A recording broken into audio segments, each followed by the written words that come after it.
Hi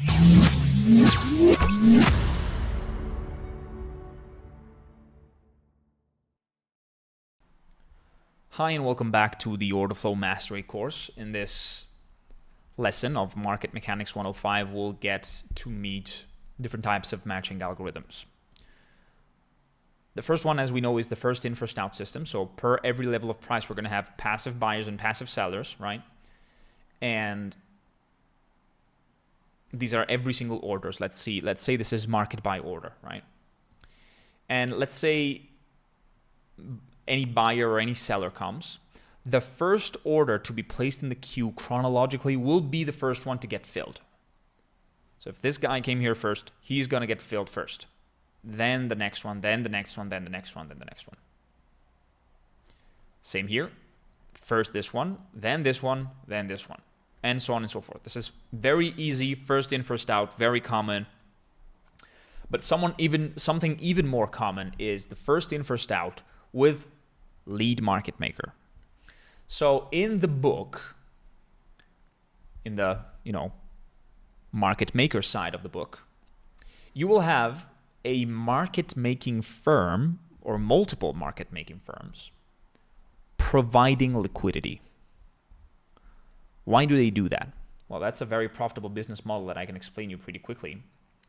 But fundamentally what they do is they provide both bid and ask at the same time. So their business model is to always sell slightly up and always buy slightly down.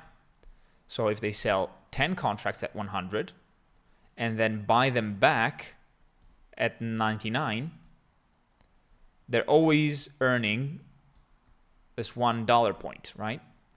Which, as we discussed, is the spread. So if spread is what market takers pay to trade because they're in a FOMO and they can't wait to get their hands on a buyer or on a seller, the spread that they pay is a hidden fee that market makers earn instead.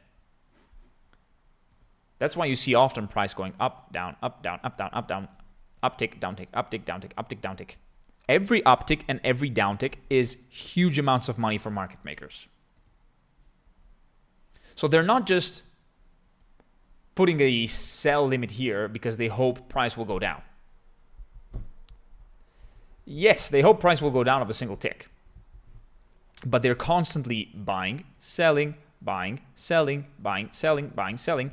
And this is a very profitable business model for them, but it's also really good for the exchange because the exchange can guarantee a constant level of liquidity with really tight spreads. I mean, this is a 1 point spread. I'm okay to pay that, If there was no market makers here, you might have a lot of voids in the liquidity at some point. And you're going to have to pay crazy spreads. And traders are not incentivized to trade there and to pay commissions to the exchange. Because every time you trade, you pay a commission to the exchange. Who do you think you pay to? Just your broker? No, sir. So it's in the best interest of the exchange to have market makers because they can be able to provide tighter spreads. So they will have a privilege. And with a first in, first out with lead market maker type of matching algorithm for order routing in exchanges,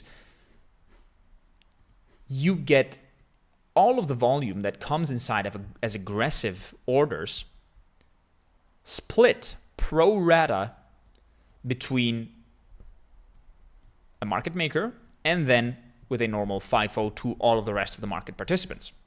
So 40% of the volume will go to them.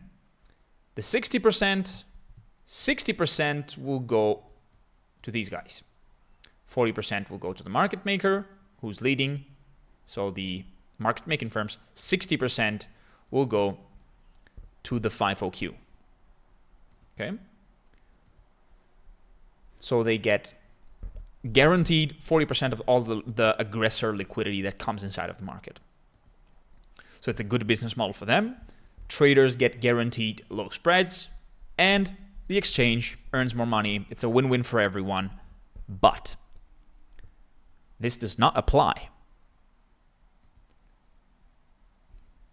under big impact data release news. So the only exception for market makers to not provide liquidity is during big impact data release, e.g. NFP, CPI, FOMC. Because if you think about it, if, for example, a really good news come up and markets wants to pump up, there's not going to be uptick, downtick, uptick, downtick. There's going to be uptick, uptick, uptick, uptick, uptick, uptick. And as market makers will be always here selling, but they will not be able to close off their position and buy and be neutral to market direction. And price will not go one tick up, one tick down, tick tock, tick tock, tick tock, and make them earn a lot of money. They're gonna lose. Okay? So that's why they have the ability, whenever they want, to delete all of the liquidity they placed in the book for just a couple of milliseconds right after a big news, a very big impact news has been released. They can do it. They have this permission from the exchange, and they still get the lead market maker status. And this also tells you something interesting, that market makers love ranging markets. Upticks, downticks, because that's where they make money. What they don't like is price simply moving up. Market makers don't really like this because they can't earn a lot of money. Actually, they're losing. And that's why they always look for liquidity, and the whole auction market theory model comes into place, but we'll get deep into that in the next few lessons.